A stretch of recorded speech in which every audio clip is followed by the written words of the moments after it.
No one expected this. A car built from the ground up with 99% new components promoted as Ferrari's bold answer to Red Bull's dominance has now turned into the team's biggest nightmare in 10 years. The machine that was supposed to bring back championship glory is instead dragging them into a technical crisis they didn't see coming. And now, with pressure mounting from within the paddock, the fans, and even inside the garage, Ferrari finds itself cornered. Time is slipping away. Teammates are growing restless. Even management appears shaken. What started as a season full of promise has spiraled into a desperate struggle to stay competitive.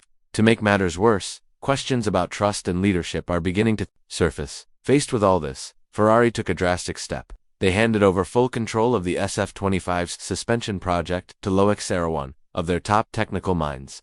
It was a move that surprised many, signaling just how serious the situation had become. This wasn't a routine adjustment. It was a sign of urgency, a loud admission that something had gone badly wrong. The SF-25 had been introduced as a significant leap from its predecessor. Internally, they called it a 99% new car. Such a radical change can either lead to a breakthrough or backfire badly. Sadly for Ferrari, it's looking like the latter. They adopted a new aerodynamic approach, rebuilt both front and rear suspension systems, and introduced a pull rod setup modeled after Red Bull and McLaren's designs. On paper, it looked like the perfect strategy. Better use of ground effect, a lower center of gravity, and more effective diffuser airflow. But when the car hit the track, none of that promise showed up. From the very first preseason tests, signs of instability were visible, especially in high-speed corners. The car couldn't hold traction and was struggling to stay level without damaging the floor. As testing went on, the problems became impossible to ignore. Every session felt like damage control.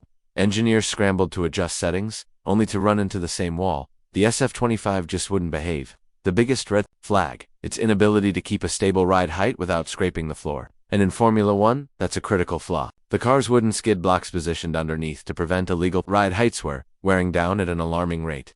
At one point, the wear was so extreme that the threat of disqualification became real. It wasn't just theory. Lewis Hamilton faced this issue at the Chinese Grand Prix, where the FIA took notice. That race served as a sharp warning for Ferrari. If they didn't act fast, they'd face more than just lost points. They risked falling foul of the rules. In response, the team made a bold choice. They raised the ride height to protect the car and comply with regulations. But that came with consequences. Ground effect performance immediately dropped. Airflow under the car became turbulent. And worst of all, cornering grip vanished just when it was needed most. Ferrari now found itself stuck in a dangerous balance: lower the car for better performance and risk penalties, or raise it and sacrifice speed. It was a no-win situation, a technical trap with no easy escape. The heart of the issue lay in the suspension, particularly the rear. The new design simply couldn't keep the car stable under load. The structure lacked the stiffness needed to control vertical movement. Every bump, every high-speed turn, every curb hit sent vibrations through the car, shaking its balance. The very system Ferrari hoped would bring them closer to Red Bull had instead dragged them into one of their toughest engineering battles in years. Each race weekend became a struggle, not to win, but just to survive without falling apart both mechanically and mentally. With the pressure reaching boiling point, Ferrari had no choice but to admit that their data had misled them. Wind tunnel numbers and simulation models had suggested strong performance. On paper, the SF-25 looked like it could challenge any team on the grid, but reality told a very different story. Race after race turned into a rescue mission. Fixes, late-night changes, and disappointing results. At the heart of the storm stood Loc Serra. Though he wasn't part of the original design team, he was now asked to take full control of the suspension project. Ferrari's leadership believed that if anyone could pull the team out of this mess, it was him. The decision to hand him such responsibility mid-season made it clear. The problem had reached a level that could no longer be brushed aside. Serra didn't sugarcoat the issue. In his words, "The problem isn't with the aerodynamics. The issue is we never managed to bring the car into the proper performance zone." This statement was a clear shot at the suspension system. It wasn't holding the car steady, and, because of that, the carefully designed aero package couldn't work as intended. But Serra's challenge was bigger than just reworking a few components. He was now facing a task that would usually take months if not a full year, and had to compress it into just weeks. This wasn't just about replacing parts. It involved recalibrating the car's balance, modifying structural elements, and possibly even touching the chassis itself. A full rebuild in the middle of a World Championship season is almost unheard of, but that's exactly what Ferrari was now preparing to do. Team principal Vasseur acknowledged the gravity of the moment. "This isn't just a technical adjustment, it's a turning point," he said. "We have to face our mistakes, correct them with urgency, and put full trust in Loc." Ferrari was no longer just fixing a car. They were trying to rescue their season, their credibility, and their legacy. The assignment given to Loc Serra wasn't just about fixing flaws. It was about reshaping the entire foundation of the SF-25's performance. Every angle had to be rethought. Rear suspension geometry, flexibility under load, the car's weight distribution, and how forces traveled through its structure, all of it came under the microscope. The pressure was intense. Ferrari knew that if they didn't act now, 2025 wouldn't just be disappointing, it would be lost entirely. What made the task even harder was the unforgiving nature of the F1 calendar. There was barely a moment to breathe, let alone completely rebuild key systems. Yet that's exactly what was being asked. The new suspension had to be designed, built, installed, and tested without missing races or compromising reliability. Every deadline was tight. Every detail had to be right. One small mistake could unravel everything. Meanwhile, frustration was beginning to show. In the garage, Charles Leclerc, hungry to fight at the front, was starting to lose patience. His talent was clear, but his car wasn't allowing him to showcase it. Each qualifying session, each lap in clean air, revealed a driver desperate to fight for podiums but, instead, stuck in damage limitation mode. And then there was Lewis Hamilton, the symbol of Ferrari's bold new chapter. Brought in to lead a fresh era, he found himself in the middle of a technical nightmare. If things didn't improve soon, his debut season in red could become a footnote of frustration, not a legacy-defining year. Inside the team, tensions simmered. Engineers were stretched thin. Management was under pressure to show progress. The media circled like sharks. If Serra's overhaul didn't deliver results quickly, cracks would form not just in the car's structure, but in relationships. Drivers, technical staff, and leadership would all come under fire. And with that, the risk of full-scale restructuring would become very real by this point. Even the most optimistic voices inside the factory had begun to accept the brutal truth. The SF-25's issues weren't something that could be patched over with setup tweaks or new wings. The problems ran much deeper down to the car's very skeleton.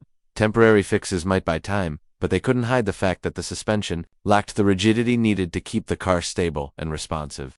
And so, Ferrari arrived at a painful but necessary conclusion. Only a full redesign of the rear suspension would offer a way forward. The team needed to build a structure that could hold the car at the ideal height, handle vertical loads consistently, and let the aero system finally do what it was designed for. If they could pull that off, there was still a chance to recover performance in fast corners and area where they'd been suffering all season. But if they failed, the consequences would be massive. The SF-25 wouldn't just underperform, would collapse under the weight of expectations. And with it, Ferrari's 2025 campaign would likely be written off as one of the most painful chapters in the team's recent memory. It's a high-stakes gamble, the kind of decision that defines not just a season, but a reputation. What's more, this wasn't just about numbers on a results sheet, this was about regaining belief. From Charles, who still dreamed of becoming a world champion with the team, from Lewis, who had taken a career risk by joining Ferrari at this stage, from engineers who had given everything to the project, and from fans the millions who had stayed loyal, who wore red every weekend, and who now watched nervously as the situation spiraled. Loc Serra, now leading the rebuild effort, had become the central figure in this turning point. He wasn't just responsible for fixing a suspension problem, he was now carrying the pressure of restoring hope not just inside the garage, but across the world of motorsport. As the clock ticks and each race passes, Ferrari knows there's no room left for excuses. What began as a season filled with ambition has turned into a test of survival both on and off the track.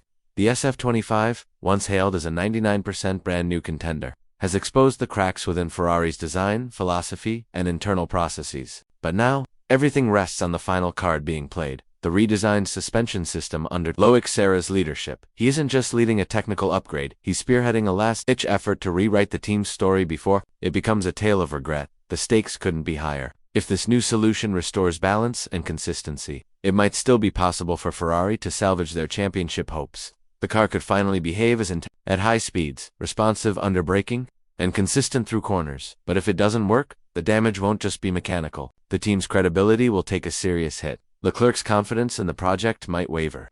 Hamilton's arrival, meant to signal a rebirth, could turn into disappointment. And worse, faith within the factory and among fans might begin to fade, something Ferrari can't afford. Internally, the team has gone silent on predictions. No bold claims, no flashy promises, just long hours, quiet urgency, and a firm focus on solutions. They know the spotlight is unforgiving. In Formula One, you're only as good as your last race, and Ferrari's recent outings have raised more questions than answers. As we reach the halfway point of the season, the paddock watches closely. Will Ferrari emerge stronger, having faced its flaws head-on, or will the SF-25 become a cautionary tale of what happens when bold redesigns meet rushed execution? Whatever the outcome, one thing is certain: this is a defining moment not just for the car or the team, but for the legacy of Ferrari itself. Because in the world of racing, glory is never guaranteed, it has to be earned. Every single lap,